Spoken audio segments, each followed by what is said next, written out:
Occasion ఏదైనా shopping location ఒకటే. నాణ్యమైన వస్త్రాలు, నమ్మకమైన ధరలు. SR shopping mall. ప్రస్తుతం మనతో పాటు ఉన్నారు సైబర్ క్రైమ్ ఇన్స్పెక్టర్ నరేష్ గారు. ఒకసారి ఆయనతో మాట్లాడదాం. ఈ మధ్యకాలంలో ఐబొమ్మ రవిని అరెస్ట్ చేయడంలో కీలక పాత్ర వహించినటువంటి ఇన్స్పెక్టర్ ఆయనతో మాట్లాడదాం. అసలు ఎలా పట్టుకోగలిగారు? ఎందుకంటే పోలీసులకే సవాల్ విసిరాడు, పట్టుకొని చూద్దామని చెప్పి. అలాంటి వ్యక్తిని పట్టుకొచ్చారు. మనం ఇప్పటికే సైబరాబాద్ సంబంధించి, అలాగే హైదరాబాద్కు సంబంధించి ఇలా అనేక ప్లేసెస్లో కూడా చాలామంది క్రిమినల్స్ని పట్టుకున్నటువంటి చరిత్ర పోలీసులకు ఉంది, పెద్ద పెద్ద క్రిమినల్స్ని. అయితే హైదరాబాద్ సిపి కూడా సజ్జనార్ గారు రీసెంట్గా కూడా అన్నారు, పట్టుకొని చూద్దామన్నారు, ఇప్పుడు ఎక్కడున్నాడో చూశారు కదా అని చెప్పేసి. సో అందులో కీలక పాత్ర వహించినటువంటి ఆ టీంలో మెంబర్ నరేష్ గారు. ఒకసారి ఆయనతో మాట్లాడదాం. సార్ నమస్తే అండి. సార్, మనకు తెలుసు అసలు సైబరాబాద్, హైదరాబాదు కమిషనరేట్ల పరిధిలో భయంకరమైనటువంటి క్రిమినల్స్ ఉంటారు. వాళ్ళని పట్టుకోవటం కూడా అంత ఈజీ కాదు కొన్ని సందర్భాల్లో. ఈ కేసులో కూడా మీరు అదే రకమైనటువంటి ప్రాబ్లం ఫేస్ చేశారని విన్నాను, ఈ ఐబొమ్మ రవి విషయంలో కూడా. సో ఎలా సార్, అసలు ఎలా ట్రేస్ చేయగలిగారు? అసలు ఈ కంట్రీలో కూడా లేడు, ఇక్కడికి వచ్చాడని అసలు ఎలా తెలిసింది ఫస్ట్ ఆఫ్ ఆల్? అంటే మేడం, ఇప్పుడు film chamber, Telugu film chamber వాళ్ళు మనకు కంప్లైంట్ ఇస్తారనమాట. ఏదైనా కంటెంట్ పైరేటెడ్ అయ్యి ఇల్లీగల్ వెబ్సైట్లో అప్లోడ్ అయిన తర్వాత వీళ్ళది జరిగే మెయిన్ ఏంటంటే మేడం, వీళ్ళకి ఫస్ట్ డే నుంచి ఒక 1 వీక్ లోపలే వీళ్ళకి రెవెన్యూ అనేది ఎక్కువ జనరేట్ అవుతుంది. మూవీ వాళ్ళు కోట్లు ఖర్చు పెట్టి సినిమా చేసినప్పుడు ఆ రెవెన్యూ అంతా 1 వీక్ 2 వీక్స్ లోపలే వాళ్ళకి కలెక్ట్ చేసుకోగలుగుతారు. వీళ్ళు ఏం చేస్తున్నారంటే, పైరేటెడ్ వెబ్సైట్ వాళ్ళు ఏం చేస్తున్నారంటే, సేమ్ డే 1 డే డిలే తోటి ఆ మూవీ అనేది హెచ్డి క్వాలిటీతో ఆ వెబ్సైట్లలో అప్లోడ్ చేయడం వల్ల చాలామంది వ్యూవర్స్ అంటే థియేటర్స్కి వెళ్ళలేక ఆ వెబ్సైట్లలో మూవీలు చూసి ఇంటి దగ్గరే చూసుకోవడం జరుగుతుంది. కానీ ఆ మూవీస్ అనేది వాళ్ళకి ఎట్లా తీసుకుంటున్నారు, అసలు దానివల్ల ఎంత నష్టం జనాలకు కూడా. ఇప్పుడు ఫిల్మ్ ఇండస్ట్రీ వాళ్ళతో పాటు వాళ్ళకి ఎకనామికల్గా నష్టపోయినా కానీ జనాలకు కూడా ఎకనామికల్గా కానీ, లేకపోతే వాళ్ళ డాటా బ్రీచ్ అవ్వడం కానీ చాలా రకాలుగా జరుగుతుంది. కాబట్టి ఈ ఇల్లీగల్ వెబ్సైట్స్ మీద మనకు కంప్లైంట్ రాగానే దాన్ని మనం కేసు రిజిస్టర్ చేసి దాన్ని ఇన్వెస్టిగేషన్ చేసినాం. ప్రైమరీ అంటే ఈ ఐబొమ్మ కంటే ముందు వేరే వెబ్సైట్లో కూడా ఉన్నాయి. 1 తమిళ్ బ్లాస్టర్స్ అని, మూవీ రూల్స్ అని చెప్పేసి, 1 తమిళ్ ఎంబీ అని చెప్పి ఈ ఫేమస్ వెబ్సైట్స్. అంటే ఇంకా వేరే వెబ్సైట్స్ కూడా చిన్న చిన్నవి ఉన్నాయి. బట్ అవుట్ ఆఫ్ 100 చూసుకుంటే మనం 80% మూవీస్ అనేవి ఈ 4 వెబ్సైట్లనే మోస్ట్లీ అనేది అప్లోడ్ అవుతాయి అనమాట. వీళ్ళకి ఏంటంటే, అంటే ఒక మూవీ అప్లోడ్ చేయడం వల్ల వీళ్ళకేం రాదు. కాకపోతే ఆ మూవీని ఎడిట్ చేసి దాంట్లో గేమింగ్ బెట్టింగ్ యాడ్స్ ప్లేస్ చేయడం వల్ల వాళ్ళకి బెట్టింగ్ అండ్ గేమింగ్ ఆర్గనైజర్స్ దగ్గర నుంచి ఫండ్ అనేది జనరేట్ అవుతుంది. దానివల్ల వీళ్ళు ఇల్లీగల్ వెబ్సైట్ క్రియేట్ చేసి దాంట్లో మూవీస్ రికార్డ్ చేసి, లేకుంటే హ్యాక్ చేసి, లేకపోతే some sort of OTT content కూడా. ఇవి ఐబొమ్మ అనేది స్పెషల్లీ ఎందుకంత టాప్ అయిందంటే, వేరే వెబ్సైట్లు రికార్డింగ్ అంటే మూవీ రికార్డింగ్ అంటే స్క్రీన్ రికార్డింగ్, థియేటర్లోకి వెళ్ళి స్క్రీన్ రికార్డింగ్ అని కాకుండా ఇంకో పర్సన్ని మేము ఇంతకుముందు అరెస్ట్ చేసినాము, అశ్విని కుమార్ అని. అతను ఏంటంటే ప్యూర్ హెచ్డి కంటెంట్ అనేది హ్యాక్ చేసి తీసుకునేది అనమాట. మనకి మూవీ మొత్తం రికార్డ్ అయిన తర్వాత మేడం, మూవీ మేకింగ్ అంతా అయిపోయిన తర్వాత ప్రొడక్షన్ నుంచి డిజిటల్ మీడియా హౌజెస్కి వెళ్తుంది. అంటే వాళ్ళు ఏం చేస్తారు, వాళ్ళ అండర్లో థియేటర్స్ ఉంటాయి కాబట్టి అక్కడ నుంచి వాళ్ళు థియేటర్స్కి పంపించాల మూవీ. మన దగ్గర మేజర్ 2 ఉన్నాయి, యూఎఫ్ఓ క్యూబ్ అని చెప్పేసి మేజర్. అవి అంటే 80% థియేటర్స్ వాళ్ళ అండర్లోనే ఉంటుంది త్రూఅవుట్ ఇండియా కూడా. సో ఆ మేజర్ దానికే ఇస్తారనమాట. మూవీ అయిపోయిన తర్వాత ప్రొడ్యూసర్స్ దగ్గర నుంచి వాళ్ళ దగ్గరికి వెళ్తుంది కంటెంట్. ఒక దగ్గర నుంచి పోయినప్పుడు వాళ్ళు ఇంకో దగ్గరికి షేర్ చేయడము, అక్కడ నుంచి థియేటర్స్కి వెళ్ళడం అనేది జరుగుతుంది. అతను ఏం చేసినంటే వాళ్ళ సర్వర్ని హ్యాక్ చేసి హెచ్డి కంటెంట్ అనేది తీసుకొని అతను కూడా గేమింగ్ అండ్ బెట్టింగ్ వాళ్ళకి షేర్ చేయడం జరిగింది. ఆ బెట్టింగ్ అండ్ గేమింగ్ వాళ్ళు దాంట్లో యాడ్స్ ఇన్సర్ట్ చేసి మళ్ళీ ఈ ఇల్లీగల్ వెబ్సైట్స్కి హెచ్డి కంటెంట్ ఇస్తారు. అదొక వే. ఇంకోటి ఏంటంటే, ఈ హెచ్డి అంటే ఈ ఇల్లీగల్ వెబ్సైట్ వాళ్ళే కొంతమంది రికార్డర్స్ని అంటే క్యామ్ కార్డర్స్ని థియేటర్స్కి పంపించి స్క్రీన్ రికార్డింగ్ చేపించి దాన్ని పంపించుకొని దాంట్లో మళ్ళీ హెచ్డి క్వాలిటీ యాడ్ చేసుకొని దాంట్లో మళ్ళీ వీళ్ళ గేమింగ్ అండ్ బెట్టింగ్ వాళ్ళది యాడ్స్ అన్ని ఇన్సర్ట్ చేసి దాన్ని మళ్ళీ వెబ్సైట్లలో అప్లోడ్ చేస్తారు. సో దీనివల్ల వాళ్ళకి మంత్లీ రెవెన్యూ అనేది ఇస్తారు వాళ్ళు. అది కూడా క్రిప్టో కరెన్సీ రూపంలోనే పే చేస్తారు. ఇండియన్ కరెన్సీ అనేది ఎక్కడ ఎవరు వాళ్ళు. మనకి ఇనీషియల్గా నేను ఈ పైరసీ మూవీ ఫస్ట్ మనకు వచ్చిన కంప్లైంట్ వచ్చేసి హిట్ మూవీ సింగిల్ అని.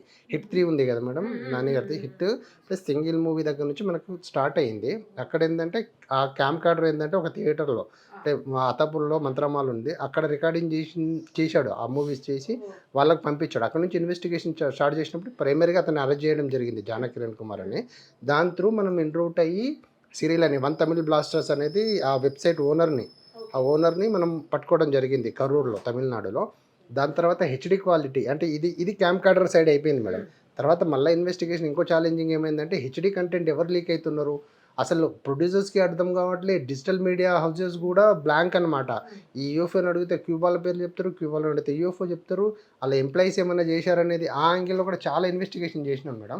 సో ఇన్వెస్టిగేషన్లో ఏమైందంటే మాకు అంటే చాలా రోజులు ఇన్వెస్టిగేషన్ మాకు కూడా ఒక బ్లాంక్ లాగా అయింది. అంటే హెచ్డి కంటెంట్ ఎక్కడి నుంచి లీక్ అవుతుంది, సరే క్యాంప్ కార్డింగ్ అంటే థియేటర్కి వెళ్ళి చేశారంటే ఓకే. మేము చాలా మందిని అరెస్ట్ చేసినాము ఆ లోగలే. బట్ హెచ్డి కంటెంట్ ఎక్కడి నుంచి లీక్ అవుతుందో మాకు అవుట్ ఆఫ్ ది మైండ్ అనమాట. దాంట్లో మనం క్రిప్టో అనాలిసిస్ ఆ పేమెంట్ అంతా అనాలిసిస్ చేయడం జరిగితే మనం ఒక పర్సన్ని ఐడెంటిఫై చేసినాం, అశ్విని కుమార్, బీహార్ నుంచి చేస్తున్నాడని. అతనిది 22 ఏజీ అతను ఏంటంటే ఇంటర్మీడియట్ చదివేసి ఆపేశాడు మేడం. అతను ఇంట్లోనే ఉంటాడు. అతనికి ఏంటంటే బగ్గింగ్ అనేది బాగా నేర్చుకున్నాడు. అంటే ఈ బగ్గింగ్ ఎట్లా చేయాలా, బాబ్ షూట్ అనేది ఒకటి ఉంటుంది. అంటే ఒక వెబ్సైట్లో కానీ ఒక సిస్టమ్ సర్వర్లో కానీ బగ్ ఇన్సర్ట్ చేసి దాంట్లో ఎంటర్ అయ్యి దాంట్లో కంటెంట్ని స్టీల్ చేసి దాన్ని వాడు అమ్ముకునేదన్నమాట. వాడికి ఏంటంటే మూవీ చూసే ఇంట్రెస్ట్ బాగా ఉండేది. అంటే ఆడి థియేటర్స్కి వెళ్ళాడు మేడం, కొద్దిగా ట్విల్ట్ అయి ఉంటుంది. చిన్నప్పుడు స్కూల్కి వెళ్ళినప్పుడు చాలా ఏడ్పించేదంట వాడిని, నువ్వేంద్ర ఎట్లున్నావు. వీడు కొద్దిగా సిన్సియర్ సైలెంట్ టైప్లో ఉండేవాడు. అయితే వీటికి ఏదో ఒకటి సాధించాలని ఒక జీల్తోటి కంప్యూటర్ మీద ఒక పట్టు తెచ్చుకోవాలని చెప్పేసి వాడు కోడింగ్ నేర్చుకోవడము, ఎట్లా అంటే బగ్ ఎట్లా చేయాలా, సర్వర్ని హ్యాక్ ఎట్లా చేయాలనేది మంచిగా నేర్చుకున్నాడు వాడు. నేర్చుకొని వాడికి సినిమాలు ఇంట్రెస్ట్ ఉండే కాబట్టి సినిమా దాంట్లో ఒక చూసుకొని వాళ్ళ సర్వర్ని బగ్ ఇన్స్టాల్ చేసి వాళ్ళ డేటా అంతా స్టీల్ చేసి వాడు చూసుకునేది. ఇనిషియల్గా వాడికి సేల్ చేయాలా అమ్మాలని ఇంట్రెస్ట్ లేదు మేడం, ప్రైమరీ వాడు చూసుకోవడానికే ఉండేది. దాని తర్వాత ఏమైందంటే వాడు ఇట్లే వీళ్ళు ఏం చేస్తారంటే బెట్టింగ్ అండ్ గేమింగ్ ఆర్గనైజర్స్ వాళ్ళు ఓపెన్గానే సోషల్ మీడియాలోనే పెడతారనమాట, ఎవరన్నా కంటెంట్ ఇస్తే మాకు దానికి పే చేస్తామని. అట్లా వాడు దానికి అట్రాక్ట్ అయ్యి వాళ్ళతో కాంటాక్ట్ అవ్వడం వల్ల ఇనీషియల్గా వాడికి $100 ఏమో పే చేసేది. దాని తర్వాత వాడు మంచి మంచి మూవీస్ ఇవ్వడం వల్ల 100 నుంచి 300, 500, $800 వరకు పే చేసే ఒక మూవీకి.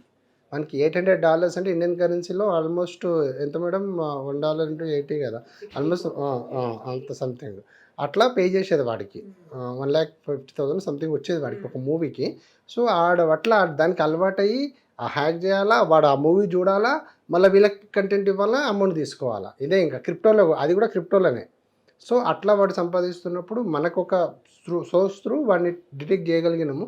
వాడిని పట్టుకొస్తే చాలా మూవీస్ మన దగ్గర, పుష్ప మూవీ 1 వీక్ ముందే మన దగ్గర రిలీజ్, 1 వీక్ ముందే కొన్ని మూవీస్ ఏంటంటే రిలీజ్కి ఇచ్చేస్తారు వాళ్ళకి, బట్ ఒక డిలే అవ్వడం వల్ల అది సర్వర్లో ఉండిపోతుంది కదా. ఇప్పుడు యూఎఫ్ఓ క్యూబాలకు వాళ్ళు ఇచ్చేస్తారు, కానీ రిలీజింగ్ డేట్ అనేది కొద్దిగా డిలే అవ్వడం వల్ల వాళ్ళ దగ్గర కంటెంట్ ఉంటుంది. వాడు ఆ సర్వర్లో ఆల్రెడీ ఉంటుంది కదా డంప్, వాడు హ్యాక్ చేసాడు కదా. సో వాడు తీసుకుని దాన్ని వాడి దగ్గర పెట్టుకునేది, వాడు చూసుకునేది. 1 డే ముందు ఆ రిలీజ్ అయిన డేట్ రోజు వాడి బెట్టింగ్ అండ్ గేమింగ్ ఆర్గనైజేషన్ వాళ్ళకి ఇచ్చేది ఆ మూవీ.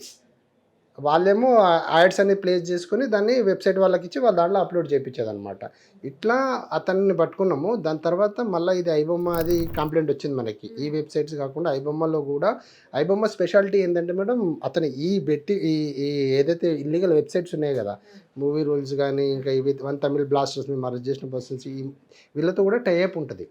వాళ్ళ దగ్గర కూడా ఆ కంటెంట్, వాళ్ళ దగ్గర నుంచి కంటెంట్ అంటే వాళ్ళు రికార్డింగ్ చేసేది కదా, స్క్రీన్ రికార్డింగ్, ఆ కంటెంట్ తీసుకునేది ప్లస్ ఓటీటీ కంటెంట్, వీడి దానికి ఫేమస్ ఓటీటీ కంటెంట్ కాపీ చేసి ఆ కంటెంట్ని హెచ్డి క్వాలిటీది ఐబొమ్మ వెబ్సైట్లో పెట్టేదన్నమాట. ఈ ఇమ్మడి రవి ఎవరైతే ఉన్నారో ఐబొమ్మ ఆర్గనైజరు, అతను ఏంటంటే బీఎస్సీ బ్యాక్గ్రౌండ్ బీఎస్సీ కంప్యూటర్స్, ఒక లవ్ మ్యారేజ్ చేసుకున్నాడు, ఒక ముస్లిం అమ్మాయిని పెళ్లి చేసుకున్నాడు, ఇక్కడే హైదరాబాద్లో సెటిల్ అయ్యాడు. అతను బేసికల్లీ వెబ్ డిజైనర్ అనమాట. ఏంటి సార్ ఇది కూడా వినపడుతుంది, వాళ్ళ వైఫ్ను అత్తగారు ఇద్దరు నువ్వు సంపాదించలేవు, నీకు చేత కాదు అన్నందుకే ఇలాంటి ఇల్లీగల్ సంపాదనలోకి అతను వచ్చాడు అని చెప్పి కూడా వినపడుతుంది. నిజమా అలాంటిది ఏమన్నా ఇన్వెస్టిగేషన్? అంటే ఇతనికి అంటే వాళ్ళ బ్యాక్గ్రౌండ్ అంటే వాళ్ళ వైఫ్ వాళ్ళ ప్రేమించి పెళ్లి చేసుకున్నాడు. ఇతని బ్యాక్గ్రౌండ్ అంటే ఎకనామికల్గా అంతా ఇదేమి కాదు రవి వాళ్ళది.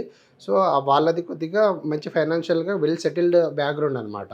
సో ఇతను ఏం చేసేది వెబ్సైట్ డెవలప్ చేయడం వల్ల ఒక వెబ్సైట్ క్రియేట్ చేయడంలో 15,000, 20,000, 30,000, 50,000 వచ్చేది మేడం ఇతనికి. అది వాళ్ళకి ఆ అమ్మాయి కూడా జాబ్ చేసేది. బట్ నువ్వు మా రిలేటివ్స్ అంతా అక్కడ ఉంటారు, ఫారెన్లో ఉంటారు, వాళ్ళంతా యూఎస్లోనే ఎక్కడో సెటిల్ అయ్యారనమాట. సో నువ్వు కూడా అక్కడికి వెళ్ళాలా, డబ్బులు సంపాదించాలని వీళ్ళకి చెప్తా ఉండేదన్నమాట. ఇతనికి ఎట్లా సంపాదించాలని అర్థం కాక అతనికి అంటే ఇంకా కొన్ని రోజులు అట్లా చేసి దాని తర్వాత 2017, 18లో నాకు ఒక ఐడియా వచ్చిందనమాట. మూవీస్ మీద కొద్దిగా ఇంట్రెస్ట్ ఉండేది, ఏం చేయాలనేది ఒకటి ఆలోచించి 2019లో ఈ వెబ్సైట్ అనేది క్రియేట్ చేశాడు. ఈ డైవోర్స్ తీసుకుని చాలా సంవత్సరాలు అయిందంట, నిజమేనా? అది 4 years ఏమో అవుతుంది మేడం. 2021లో డివోర్స్ అయిపోయింది. అక్కడ నుంచి వైఫ్ ఏదో పట్టించింది అట్లా ఇట్లా. లేదు మేడం, అది రాంగ్ అండి. అది మా ఓన్ టెక్నికల్గా మేము వర్కౌట్ చేసి అతన్ని అనాలిసిస్ చేసి పట్టుకున్నాం తప్ప ఆ అమ్మాయి ఎక్కడుందో ఇప్పుడు ప్రజెంట్ కూడా ఇతనికి తెలియదు. ఆమె ఇక్కడ నుంచి వెళ్ళిపోయింది, ఆమె యూఎస్లో సెటిల్ అయిపోయింది. ఈవెన్ ఇతనికి no also she not in contact with him. ఇప్పుడు లేదు అసలు కాంటాక్ట్లో. అది ఫేక్ న్యూస్ అండి. ఆమె ఇక్కడ ఉండట్లేదు. ఆమె యూఎస్లో సెటిల్ అయ్యారు అని ఆమె ఇక్కడ ఉండట్లేదు. అతను మాత్రమే. దాని తర్వాత 19లో ఇతను ఒక వెబ్సైట్ డిజైన్ చేశాడు, ఐబొమ్మ వెబ్సైట్. అవును, ఆ వెబ్సైట్ డిజైన్ చేశాడు. అప్పటికే వాళ్ళ మధ్య కొద్దిగా కాన్ఫ్లిక్ట్ ఉండేది, వైఫ్ అండ్ హస్బెండ్ మధ్య. సో 19లో డిజైన్ చేశాడు, దాన్ని 20లో ఫుల్ ప్లెడ్జ్డ్గా రిలీజ్ చేశాడు. దాంట్లో మూవీస్ అన్ని పెట్టడం స్టార్ట్ చేశాడు అనమాట. అతనికి ఒక ఫెచ్చింగ్. అవును మేడం, అప్పుడు మనకి పాండమిక్ ఉండే కదా, చాలామంది థియేటర్స్కి వెళ్ళలేని పరిస్థితి, జాబ్లెస్, అదే అతనికి ఫెచ్చింగ్ అయింది. చాలామంది ఈ వెబ్సైట్ల మీద డిపెండ్ అయ్యారనమాట. సో మూవీలో వ్యూవర్స్ పెరిగిన కొద్దీ ట్రాఫిక్ ఫ్లో అనేది పెరుగుతుంది. దానివల్ల అతనికి రెవెన్యూ అనేది వాళ్ళే gaming and betting organisation contact అయ్యి ఈయనకి ఆఫర్ ఇచ్చారనమాట. దాంతో ఓన్లీ 1x బెట్ అని చెప్పేసి ఒకటి ఉంటుంది మేడం. వన్ బిన్ అనేది ఈ కొద్దిగా top level gaming and betting organisation అనమాట. వాళ్ళు ఇతనికి కాంటాక్ట్ అయ్యి అతనికి మీకు మంత్లీ ఇంత పే చేస్తాను, నీ మూవీస్ ఏదైతే అప్లోడ్ చేస్తామో దాంట్లో మా యాడ్స్ అనేది ఇన్సర్ట్ చేయమని చెప్పాడు అనమాట. చెప్తే అతను దానికి ఓకే అని చెప్పి స్టార్ట్ చేశాడు. అక్కడ నుంచి 21, 22లో ఇంకా బాగా ఫేమ్ అయింది. అప్పుడే ఆ 21లోనే ఇతను కొద్దిగా కాన్ఫ్లిక్ట్ అయ్యి డివోర్స్ తీసుకొని సపరేట్ అయ్యాడనమాట. ఇంకా ఫుల్ ప్లెడ్జ్గా దీని మీద కాన్సన్ట్రేషన్ చేసి బాగా దాన్ని డిజైన్ చేసి వెబ్సైట్ని 22లో ఇంకా ఎక్కువ మోతాదులో ఓటీటీ కంటెంట్ రిలీజ్ చేయడం స్టార్ట్ చేశాడు. మొదలు ఎప్పుడైతే స్టార్ట్ చేశారో అప్పుడు ఈ బెట్టింగ్ యాప్స్ పెట్టలేదు. ఆయనకు ఆ ఇంటెన్షన్ లేదు మేడం. అతనికి ఏంటంటే వెబ్సైట్ డిజైన్ చేసుకోవాలా, మూవీస్ ఫ్రీగా అందించాలనే కాన్సెప్ట్ ఉండే. బట్ ఎప్పుడైతే ఆయనకి ఎర్నింగ్ కూడా ఇంపార్టెంటే కదా, సో ఆటోమేటిక్గా ఆయనకు ఒక వే దొరికేసరికి అతను దానికి అలవాటు అయ్యి చేశాడు అనమాట. సో 22లో అది ఫుల్ ప్లెడ్జ్డ్గా ఇదైంది వెబ్సైట్. సో అతను ఏంటంటే ఇంకా అప్పటికి ఇల్లీగల్ కదా మేడం, అది పైరేటెడ్ అనేది అతనికి తెలుసు. మనం చేసేది పైరేటెడ్, ఇల్లీగల్, దానివల్ల ప్రొడ్యూసర్స్ నష్టపోతున్నారు అనేది కూడా తెలుసు. ఈ గేమింగ్ అండ్ బెట్టింగ్ యాడ్స్ పెట్టడం వల్ల చాలామందికి లైఫ్లు పోతున్నాయి మేడం. అదే కాకుండా ఈ యాడ్స్ వల్ల క్లిక్ చేస్తాం కదా మనం, యాడ్స్ వచ్చినప్పుడు గేమింగ్ దానికి మనము డౌన్లోడ్ చేసుకున్నప్పుడు, అప్లికేషన్ డౌన్లోడ్ చేసుకున్నప్పుడు మనకి ఏపీకే ఫైల్ ఆటోమేటిక్గా డౌన్లోడ్ అయిపోద్ది బ్యాక్ ఎండ్లో. మనకి ఎప్పుడైతే అప్లికేషన్ డౌన్లోడ్ చేస్తామో బ్యాక్ ఎండ్లో ఏపీకే ఫైల్ అనేది మనకి డౌన్లోడ్ అయిపోయి మన దగ్గర ఉన్న డేటా మొత్తం స్టీల్ అవుతుంది, మొబైల్లో ఉన్న డేటా మొత్తం పోతుంది. అందుకే వాడు ఒక ఛాలెంజ్ చేశాడు, 5 crores మా వ్యూవర్స్ ఒక డేటా నా దగ్గర ఉంది అని చెప్పేసి. ఒకవేళ మీరు నన్ను ఏమైనా గెలికితే నేను ఆ 5 crores డేటాతోటి నేను ఏదైనా చేయగలుగుతా అని. బట్ బ్యాక్ ఎండ్ నుంచి ఆ డేటా కూడా అతను సేల్ చేస్తున్నాడు అనేది ఒకటి ఉంది. ఇంకా ఇన్వెస్టిగేషన్లో తేలాలి మేడం. ఆ డేటా వల్ల ఏంటంటే ఈ డిజిటల్ అరెస్ట్ కానీ, ఇన్వెస్ట్మెంట్ ఫ్రాడ్స్, ఓటీపీ ఫ్రాడ్స్, వాళ్ళ దగ్గర చీట్ చేసే వాళ్ళ దగ్గర డేటా ఎక్కడి నుంచి పోతుంది అనేది ఒక క్వశ్చన్ మార్క్గా ఉంది మాకు. సో ఇట్లాంటి డౌన్లోడ్ చేసుకోవడం వల్ల వ్యూవర్స్ డేటా అనేది వాళ్ళ దగ్గరికి వెళ్ళి వాళ్ళు దాన్ని బ్యాక్ ఎండ్ నుంచి సేల్ చేసుకుంటున్నారు. వాళ్ళకి గేమింగ్ అండ్ బెట్టింగ్ ఆర్గనైజర్స్ నుంచి వస్తున్నాయి, ప్లస్ ఈ ఫ్రాడ్స్టర్స్ ఎవరైతే డిజిటల్ అరెస్ట్ కానీ ఇన్వెస్ట్మెంట్ ఫ్రాడ్ చేస్తారో వాళ్ళకి సేల్ చేయడం వల్ల కూడా అతనికి ఎకనామికల్గా డబ్బులు వస్తున్నాయి అన్నమాట. అవి 2 రకాలుగా చేస్తున్నాడు మేడం అతను. సో ఇతను ఏంటంటే ఈయన కంప్లీట్గా ఇండియాలో ఉండకూడదు, నేను దీన్ని ఫారెన్ నుంచి రన్ చేస్తే నేను ఎవరు పట్టుకోలేరనే కాన్సెప్ట్ తోటి ఏం చేశాడంటే 2022లో రినౌన్స్ చేసేసాడు. ఇక్కడ పాస్పోర్ట్ని సబ్మిట్ చేసేసి ఇక్కడ మన సెయింట్ కిట్స్ అనేది ఒకటి ఉంది, సెయింట్ కిట్స్ నేవీస్ అని చెప్పేసి కెరేబియన్ ఐలాండ్లో కంట్రీ అనమాట. అక్కడ పాస్పోర్ట్ తీసుకుని అక్కడ సిటిజన్షిప్ తీసుకున్నాడు. అంటే మన సిటిజన్షిప్ని వదిలేశాడు. ఇప్పుడు ఆయన November Indian citizen, is citizen of అక్కడే Saint Kitts Caribbean island. So ఇంకా మొత్తం ఇప్పుడు ఈ వెబ్సైట్కి సంబంధించిన ఫిజికల్ సర్వర్స్ కూడా మీకు నెదర్లాండ్, స్విట్జర్లాండ్ పెట్టాడు. అది మొత్తం ఈ వెబ్సైట్ని క్రియేట్ చేసిండు, డెవలప్ చేసిండు, దాన్ని డిజైన్ చేసిండు, డొమైన్స్ పర్చేజ్ చేసిండు, హోస్ట్ చేసిండు, మొత్తం బ్యాక్ ఎండ్లో కూడా ఇతనే ఆ డేటా మొత్తం స్టోర్ చేసి బ్యాకప్ డేటా మొత్తం కూడా ఇతని దగ్గరే ఉంటుంది. మొత్తం హోల్ అండ్ సోల్ ఇతనే చేసేది అనమాట ఆ వెబ్సైట్ని. ఆ వెబ్సైట్ మొత్తం ఇతందే. అంటే ఇతనికి నాలెడ్జ్ ఉంది కదా మేడం, బేసిక్గా ఇతను వెబ్ డిజైనర్ కాబట్టి ఇతనికి ఆ నాలెడ్జ్ ఉంది కాబట్టి ఇతను చేసుకోగలుగుతాడు, దాన్ని రన్ కూడా చేసుకోగలుగుతున్నాడు. ఆ మూవీస్ అంటే అది ఆ కంటెంట్ కాపీ చేయడం కూడా, ఓటీటీలో కంటెంట్ కాపీ చేయడం కూడా అంత ఈజీ కాదు అది. దాన్ని కూడా కాపీ చేసుకున్నాడు. దానికి ఒకటి డిఆర్ఎం రైట్ అనేది ఉంటుంది, డిజిటల్ రైట్స్ ఆఫ్ మేనేజ్మెంట్ అని ఒకటి ఉంటుంది. అంటే ఓటీటీ కంటెంట్ ఏదైనా అప్లోడ్ చేస్తే అది కూడా వైలేషనే, ఇల్లీగలే. దాన్ని కాపీ చేసుకొని మనకు ఉన్న నచ్చినట్టు వెబ్సైట్లో పెట్టుకోవడం ఫ్రీ కంటెంట్ కాదు కదా మేడం అది. ఓటీటీ కూడా మనకి పెయిడ్ చేస్తారు కదా. వాళ్ళ ఉన్న కంటెంట్ని డౌన్లోడ్ చేసుకొని దాన్ని ఫ్రీగా అందించడం అనేది అది క్రైమే.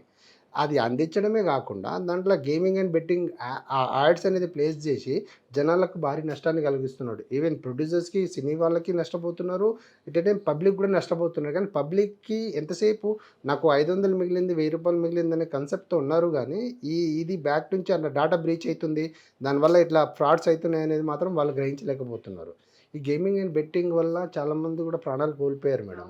వీళ్ళకి ఏంటంటే ఒక దానికి అడిక్ట్ అయిపోతే జనాలు దానికి అప్పు తెచ్చి మరి ఇప్పుడు వస్తుందో అనుకుంటారు. కానీ దానిలో ఒక కోడింగ్ ఉంటుంది మేడం. మనం ఒక డిజైన్ చేయాలి అనుకుంటే ఒక అప్లికేషన్, దానికి ఒక కోడింగ్ రాసుకోవాలి. మనం కోడింగ్ రాసుకోవాలి. ఆ కోడింగ్లో మీరు ఒక సర్టెన్ స్టేజ్ వరకే నువ్వు విన్ కాగలుగుతావు. దాని తర్వాత అన్నీ పోతూనే ఉంటాయి. వాళ్ళకి జనాలకి ఎంతసేపు చెప్పినా ఇది ఏంది జెన్యూన్ అప్లికేషను, మనకు వస్తాయి డబ్బులు అని చెప్పేసి చూస్తారు. బట్ దాని బ్యాక్ ఎండ్ నుంచి ఏమున్నదని గ్రహించరు. సో ఇది కొద్దిగా జనాలు అర్థం చేసుకుని ఉంటే బాగుంటుంది అనేది కాన్సెప్ట్ మాది. అవును. ఇప్పుడు మొత్తం 21,000 సినిమాలు డౌన్లోడ్ చేసి పెట్టాడు అని అంటున్నారు, నిజమేనా సార్ అది? అవును మేడం, నిజమే అది. అతని దగ్గర మేము సీజ్ చేసినప్పుడు కొన్ని హార్డ్ డిస్క్లు దొరికినాయి. అవి కూడా ఒక్కొక్కటి 6 TB హార్డ్ డిస్క్లు అనమాట. ఒక దాంట్లోనే నీకు 3,000 to 4,000, 4,000 to 5,000 అట్లా మూవీస్ స్టోర్ చేసుకోగలుగుతున్నాడు ఆయన. సో ఆ బ్యాక్ ఎండ్ నుంచి ఆ డేటా కూడా ఇతనే స్టోర్ చేసుకుని పెట్టుకుంటున్నాడండి. ఎప్పుడైనా డొమైన్ ఎవరైనా బ్లాక్ చేసినా కానీ, వెబ్సైట్ రన్ కాకున్నా కానీ, మళ్ళీ ఇంకోటి డిజైన్ చేసుకొని ఇంకో లింక్ జనరేట్ చేసుకొని దాంట్లో మళ్ళీ డబ్బు చేయడానికి మూవీస్, అట్లా బ్యాక్ ఎండ్ నుంచి మూవీస్ కూడా స్టోర్. ఇక్కడ ఇవి అంటే హార్డ్ డిస్క్ల మూవీస్ అనేది కొన్ని ఇంపార్టెంట్ మూవీస్ హార్డ్ డిస్క్లో వేసుకుంటాడు. కానీ ఇంకా మనం మొత్తం డేటా మొత్తం అంటే అతను చేస్తుంది 2019 నుంచి కదా మేడం. ఆ డేటా అనేది ఎన్ని మూవీస్ ఉంటాయి, చాలా మూవీస్ ఉంటాయి కదా, అన్ని తెలుగు, తమిళ్, హిందీ, అన్ని బాలీవుడ్, కాలీవుడ్, అన్ని భాషలు, మలయాళం, ప్రతిదీ అన్ని మూవీస్ కలిపి ఆడ సర్వర్. అంటే ఇప్పుడు మనకు ఒక డేటా సెంటర్ ఉంటుంది. ఆ డేటా సెంటర్ అంటే మనం ఇప్పుడు ఏదన్నా దానికి లీజ్ తీసుకుంటాం అనమాట. నాకు ఒక సర్వీస్ కావాలి, నాకు కొంత ప్లేస్ కావాలా ఆ డేటా సెంటర్లో, నా స్టోరేజ్ చేసుకోవడానికి, ఫిజికల్ డేటా సెంటర్స్ అవి చేసుకోవడానికి 2 దగ్గరలో ఫిజికల్ సర్వర్స్ కొనుక్కున్నాడు, దాంట్లో డేటా స్టోర్ చేసుకున్నాడు. అది కాకుండా ఇతని దగ్గర హార్డ్ డిస్క్లో కూడా డేటా స్టోర్ చేసుకున్నాడు. ల్యాప్టాప్స్, హై అండ్ ల్యాప్టాప్స్ వాడుకొని మంచిగా దాన్ని అంటే ఆ వెబ్సైట్ అది లింక్ కూడా టోరెంట్ లింక్ అని ఉంటుంది. అంటే ఆ మూవీ అనేది డౌన్లోడ్ ఈజీ అవ్వాలా, అప్లోడ్ కూడా ఈజీ అవ్వాలా. మనం మామూలుగా నెట్ వాడితే మేడం మనం ఒక మూవీ డౌన్లోడ్ చేయడానికి చాలా టైం తీసుకుంటాం, అప్లోడ్ చేయడానికి కూడా చాలా టైం పడుతుంది ఒక వీడియో. కానీ అతనికి ఆ టోరెంట్ వాడడం వల్ల, సాఫ్ట్వేర్ వాడడం వల్ల ఈజీగా అప్లోడ్, ఈజీగా డౌన్లోడ్ జరుగుతుంది అనమాట.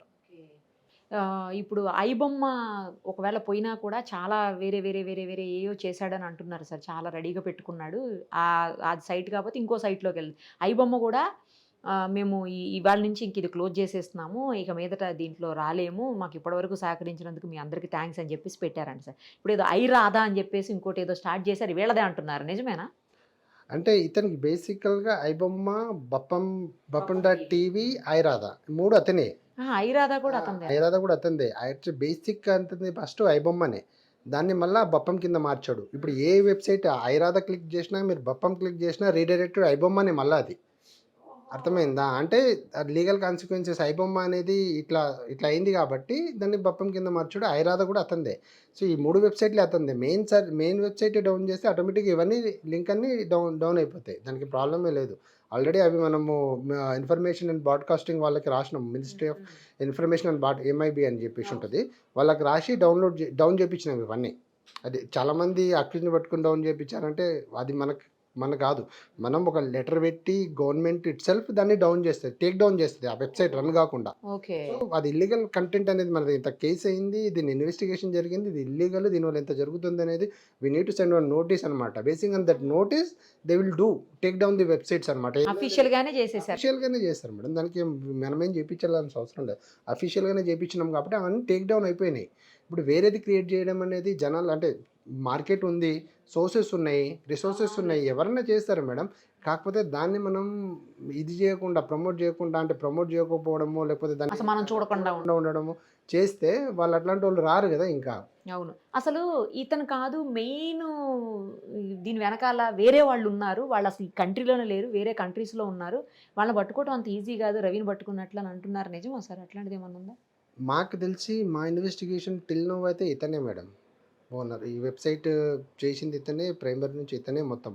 అక్కడ ఎవరైనా అసిస్టెంట్ తీసుకుని దాన్ని అంటే సపోర్ట్ కోసం అసిస్టెంట్ తీసుకుని ఉంటాడు.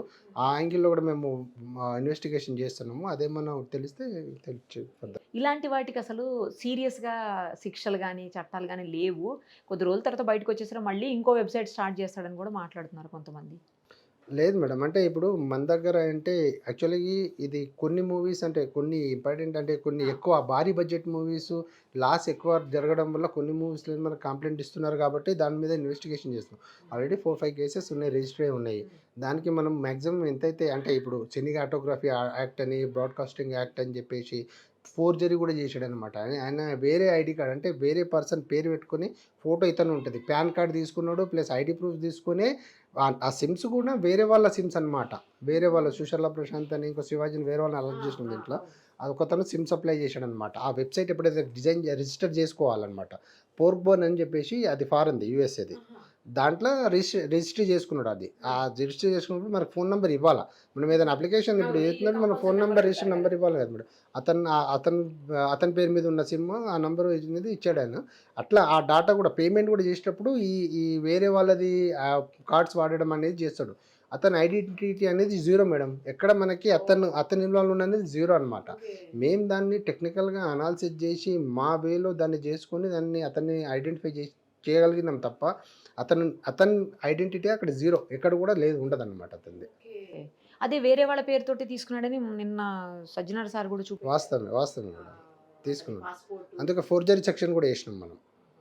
దాంతో పాటు ఇప్పుడు గేమింగ్ యాక్ట్ కూడా పడుతుంది మేడం, ప్లస్ ఐటీ యాక్ట్స్ పడుతుంది, వేరే చీటింగ్ అవన్నీ పడుతుంది. ఇంకా అంత ఈజీ ఏం కాదు బయటికి రావడం అంత ఈజీ ఏం కాదు, వచ్చేస్తాడు అని కొంత. ఒకవేళ వచ్చినా కానీ మా దగ్గర సఫిషియెంట్ డిజిటల్ ఎవిడెన్సెస్ అన్నీ ఉన్నవి, ఫోరెన్సిక్ అనాలిసిస్ ఉంది, డిజిటల్ ఎవిడెన్సెస్ ఉన్నాయి, ప్రాపర్గా ఛార్జ్షీట్ ఫైల్ చేసి ట్రయల్ నడిపించి కన్విక్షన్ తెప్పించగలుగుతాము.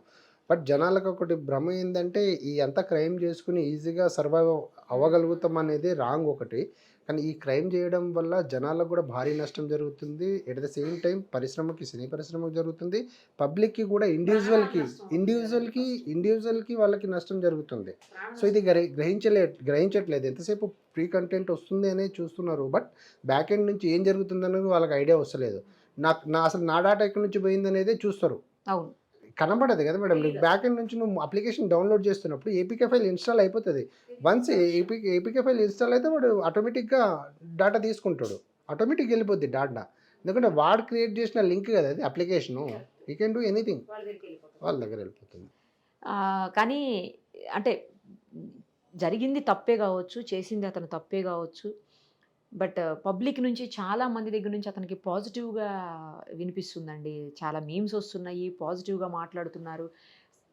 అంటే తక్కువ రేటుకి సినిమాలను అసలు డబ్బులు ఖర్చు పెట్టకుండా సినిమాలని ఎప్పటికప్పుడు సినిమా ప్రేక్షకుల కోసం, వాడు అభిమానించే వాడి కోసం తీసుకొని వచ్చాడు. అతను ఇవాళ కాకపోతే రేపైనా బయటకు వచ్చేస్తాడు, అతను రైట్ అన్నట్లు కొంతమంది మాట్లాడుతున్నారు. అలాంటి వాళ్ళకి ఏం ఆన్సర్ చేస్తారు? అది రైట్ కాదు మేడం, అది ఇల్లీగల్. ఇప్పుడు ఎవరిదైనా సరే ఏదైనా సరే ఒకళ్ళకి రైట్ ఉన్నదాన్ని మనం అనేది ఫ్రీగా ఇవ్వడం అనేది రాంగ్. అది దానివల్ల అతను గెయిన్ అవుతున్నాడు కాబట్టి పెడుతున్నాడు. ఒకళ్ళకి ఫ్రీగా అందించాలనే కాన్సెప్ట్ కాదు అక్కడ. దానివల్ల అతనికి రెవెన్యూ వస్తుంది. సరే, జనాలు ఎవరైతే చూస్తున్నారో వాళ్ళకి నష్టమే, వాళ్ళ డేటా అనేది బ్రీచ్ అవుతుంది. వాళ్ళ ఆ గేమింగ్ వెబ్సైట్, ఆ గేమింగ్ బెట్టింగ్ దానికి అలవాటు అయ్యి డబ్బులు పోగొట్టుకుంటున్నారు. సిమిలర్ టైము వాళ్ళకి డేటా కూడా బ్రీచ్ అవుతుంది. సో, దానివల్ల వాళ్ళకి డిజిటల్ అరెస్ట్ గాని, వేరే సైబర్ అఫెన్సెస్‌కి గురవుతున్నారు. కాబట్టి ఈ అమౌంట్ అనేది అంటే ఓటీటీ కంటెంట్ ఎంతుందో ఉంటది.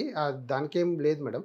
సినిమా టికెట్లు ఎక్కువైనా, తక్కువైనా గానీ మనకు అందుబాటులో ఉన్నప్పుడు మనం పోయి చూసుకోవాలా తప్ప, ఇట్లాంటి ఇల్లీగల్ వెబ్‌సైట్‌లో ఓటీటీ ఉంది మనకి. వాళ్ళు రిలీజ్ అయిన వారంకో, 10 రోజులకో అవును. దాంట్లో కొంచెం తక్కువకే వచ్చేది. చూసుకోవచ్చు మేడం. దాంట్లో చూసుకోవచ్చు. లేకపోతే మనకి మంచిగా అనిపించిన సినిమాలో థియేటర్‌కెళ్ళి చూసుకోవచ్చు ఫ్యామిలీతో. అంతేగాని మనం ఈ ఇల్లీగల్ కంటెంట్ ఫ్రీగా ఉందని చెప్పేసి ఈ ఇల్లీగల్ వెబ్‌సైట్ మీద డిపెండ్ అయితే మాత్రం మన డాటా బ్రీచ్ అవుతది. మనం కొన్ని ఇల్లీగల్ బెట్టింగ్ అండ్ గేమింగ్ దానికి అలవాటైతాము, అట్రాక్ట్ అయితాము. సో, దానివల్ల కూడా మనకి నష్టం జరుగుతది కాబట్టి జనాలు ఇది గ్రహించి కొద్దిగా అప్రమత్తంగా ఉంటే మంచిది. సరే ఇప్పుడు 3,00,00,000 వరకు ఏమో రికవరీ చేశారంటున్నారు. యాక్చువల్‌గా అతనిది 500-1000 కోట్లు సంపాదన ఉంది అని కూడా కొంతమంది మాట్లాడుతున్నారు. అంత ఉంటుందా అండి? అంటే మేడం అంటే మనం ఎంత సంపాదన అనేది దాని మీద ఇంక ఇన్వెస్టిగేషన్ జరుగుతుంది. బట్ అతనికి క్రిప్టో రూపంలో పేమెంట్ అనేది జరుగుతుంది. మనం ఇప్పుడు మన దగ్గర ఇండియాలో ఉన్న బ్యాంక్ అకౌంట్స్‌లో ఉన్న అనాలిసిస్ చేస్తే మాత్రం మనకు అంతవరకు ఫ్రీజ్ చేయగలుగుతున్నాం. అంటే 20,00,00,000 వరకు ట్రాన్సాక్షన్ ఉంది. బట్ అతనికున్న ఇప్పుడు అవైలబుల్ అమౌంట్ 3 క్రోర్స్ ఉంది కాబట్టి అది ఫ్రీజ్ చేయగలిగినాము. సో, ఇంకా క్రిప్టో డేటా అనేది అనాలిసిస్ చేయాలా? ఆ ట్రాన్సాక్షన్స్ అనేది ఇంకెంత ఉందనేది మేము ఎవాల్యుయేట్ చేయాలి. జస్ట్ ఫ్రాన్స్ నుంచి 2 డేస్ బ్యాకే వచ్చాడని ఇక్కడేదో ఈ గేమింగ్ సైట్స్‌కి సంబంధించిన అమౌంట్ ట్రాన్సాక్షన్ జరుగుతున్న టైంలోనే మీకు దొరికాడు టెక్నికల్‌గా అని అంటున్నారు. నిజమేనా సార్ అది?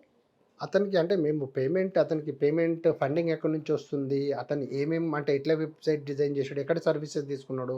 క్లౌడ్ ఫెయిర్ అని ఉంది. ఎంజెలా అని ఉంది. క్లౌడ్ ఫెయిర్ అనేది ప్యూర్‌లీ డీఎన్ఏ సర్వీసెస్ ఇస్తదనమాట. అంటే ఇప్పుడు ఇతను ఎక్కడన్నా మీరు ఒక వెబ్‌సైట్ ఉందనుకోండి. దానికి ఎక్కడో దగ్గర హోస్ట్ చేయాలా. సర్వీసెస్ తీసుకోవాలా. అంటే ఇప్పుడు గూగుల్ క్రోమ్ ఉంది మేడం. మనం మాట్లాడితే మనది ఐపీ అనేది వాళ్ళకి హిట్ అవుతది. బ్యాక్ ఎండ్ నుంచి అది స్టోర్ అవుతదనమాట ఐపీ. సో, ఇది ఎంజెలా అనేది ఏందంటే మన ఐపీస్ అనేది మాస్క్ చేస్తది. దానికి క్లౌడ్ ఫెయిర్ అనేది మీడియేటర్ అనమాట. ఇప్పుడు నాకేదన్నా సర్వీసెస్ కావాలి ఎంజెలా నుంచి అంటే నేను క్లౌడ్ ఫ్లోర్ త్రూ ఎంజెలా నుంచి సర్వీసెస్ తీసుకోవాలి. ఇది మీడియేటర్‌గా పనిచేస్తది. డైరెక్ట్ కుదరదు. సో, ఆ ఐపీస్ అనేది మాస్క్ చేసుకోవడానికి అవి దాన్ని యూజ్ చేస్తారనమాట.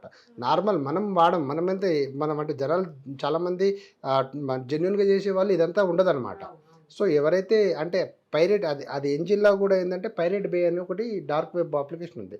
దానికి ఫౌండర్ అనమాట. అంటే వాళ్ళు పార్ట్నర్ అనమాట. సో, ఆ ఏంజెల్‌లో దాని మీద హోస్ట్ చేయడం వల్ల ఇతని ఐపీస్ మీరు ఇక్కడ ఇండియాలో ఉండి చేసినా గానీ అతను నెదర్‌లాండ్ ఐపీస్ వస్తాయి మనకి. ఇక్కడ ఐపీస్ జెన్యూన్ ఐపీస్ ఎక్కడ రావు. మాస్క్డ్ ఐపీసే వస్తాయి. సో, అతనికి అదొక ధీమా పట్టుకోలేరనేది కాన్ఫిడెంట్ ఏంటంటే నాది డాటా ఎక్కడ లేదు. నా పర్సనల్ డీటెయిల్స్ ఎక్కడ ఇవ్వలేదు నేను. సో, నా ఐపీస్ కూడా రావు. నేను ఇక్కడ ఉంటలేను కాబట్టి నన్ను పట్టుకోలేరనేది ఒక ధీమా ఉండేది అతనికి. కానీ ఎలా తెలిసింది మీకు ఇక్కడికి వచ్చాడు ఇదంతా? అసలు 2 డేస్ బ్యాకే వచ్చాడంట. అవును మేడం. అది మేము కొద్దిగా అతని మీద టెక్నికల్‌గా అనాలిసిస్ చేసి అతను అంటే ఎక్కడున్నారు ఏందనేది మనకి మానిటర్ చేసి అదే మా ఫ్రెండ్ ఫైనాన్షియల్ ట్రాన్సాక్షన్‌లోనే పట్టుకోగలిగారా సార్? అంటే ఫైనాన్షియల్ ట్రాన్సాక్షన్ ప్లస్ అతను వెబ్‌సైట్స్ హోస్ట్ చేసింది మిగతా డీటెయిల్స్ అన్నీ ఐపీ డీటెయిల్స్ అవన్నీ తీసుకొని ట్రాక్ అవుట్ చేయాలి. ఏదైనా టెక్నికల్‌గానే మేడం. మనకి దాని గురించి అసలు అతని ఐబొమ్మ పర్సన్ ఎవరనేది ఎవరికీ తెలవదు. ఈవెన్ మాకు కూడా తెలవదు. లేదు. అవును. మాకు కూడా జీరో. మా కంప్లెయింట్ రిసీవ్ దగ్గర నుంచి జీరో అనమాట. ఇక్కడ ఎట్లా ఎళ్ళాలా అసలు ఎట్లా అనాలిసిస్ చేయాలో మాకు కూడా జీరో.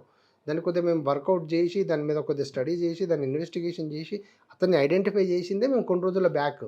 దాన్ని ఐడెంటిఫై చేసిన తర్వాత అతన్ని ట్రాక్ చేసి పట్టుకోగలిగాం. కానీ అతనికి ఏదైతే నాలెడ్జ్ ఉందో లేకపోతే అతను ఎందులో ఎక్స్‌పర్టో అవన్నీ ఒక మంచి పనికి యూజ్ చేస్తే చాలా బాగుంటుందని కామెంట్స్ కూడా వస్తున్నాయి సార్ నిజానికి. Exactly madam. అంటే ఇప్పుడు మనకి స్కేర్సిటీ చాలామంది మంచిగా అంటే ఎథికల్ హ్యాకర్స్ ఉంటారు మేడం చాలామంది.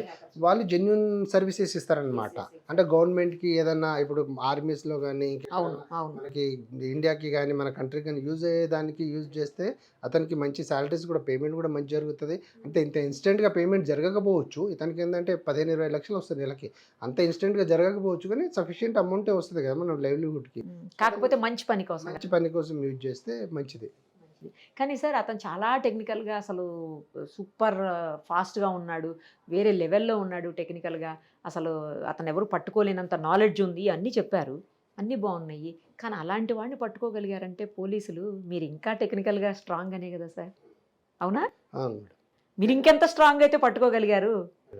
అంటే గవర్నమెంట్ నుంచి మాకంటే సైబర్ క్రైమ్ డిపార్ట్మెంట్‌కి కొన్ని ఇన్‌స్ట్రుమెంట్స్ అని టెక్నికల్‌గా మాకు అనాలిసిస్ చేయడానికి కొన్ని ఇవి ఇచ్చారు కాబట్టి దానివల్ల మేము అనాలిసిస్ చేయగలుగుతున్నాం మేడం.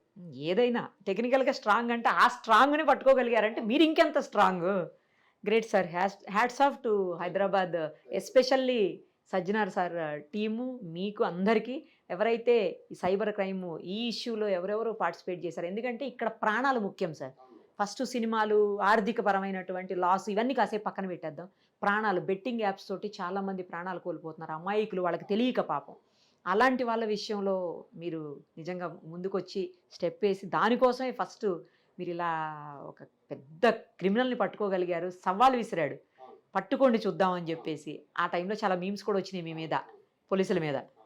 సో అలాంటి వ్యక్తిని పట్టుకోగలిగారంటే hats off sir. Thank you madam. Thank you so much.